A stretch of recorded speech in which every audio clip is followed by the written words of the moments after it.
Nagbukas na ng zipper lanes ang North Luzon Expressway para maiwasan ang pagsikip ng trapiko ngayong Holy Week Exodus. Live mula sa NLEX, nasa frontline ng balitang yan si Ian Suyu. Ian, tukod na ba ang mga sasakyan dyan?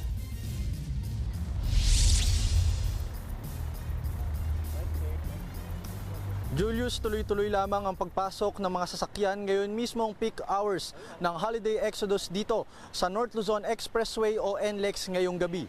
Bagamat kanina ay mahaba o tukod yung trapiko dito, ang mga kapatid natin na bumabiyahe, may iba't ibang diskarte na kung paano maiibsan yung pagkabagot dahil sa haba ng kanilang biyahe.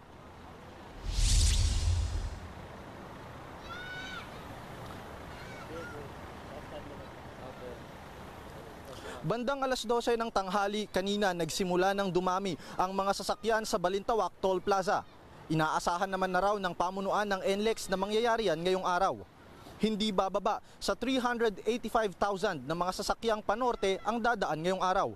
Dire-diretso na raw yan hanggang sa Easter Sunday kung saan naman magbabalikan pa Maynila ang mga motorista. Para maiwasan ang congestion, nagbukas na rin ng zipper lanes ang pamunuan ng NLEX.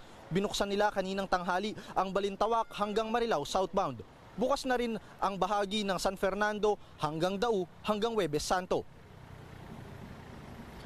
Julius, kung mapapansin nyo dito sa aking likuran, maluwag na yung daloy ng trapiko. Kumpara yan kanina noon mga alas 4 hanggang alas 5, talagang medyo mabigat yung daloy ng trapiko.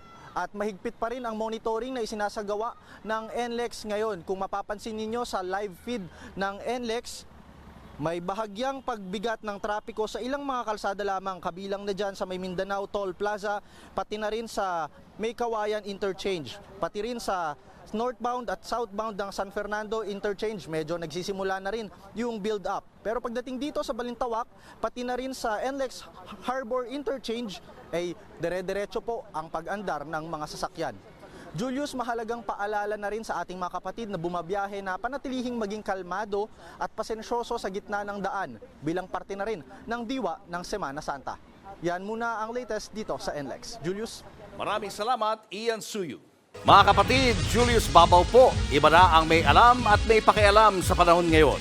Para sa frontline ng mga balita, mag-follow at mag-subscribe sa social media pages ng News 5.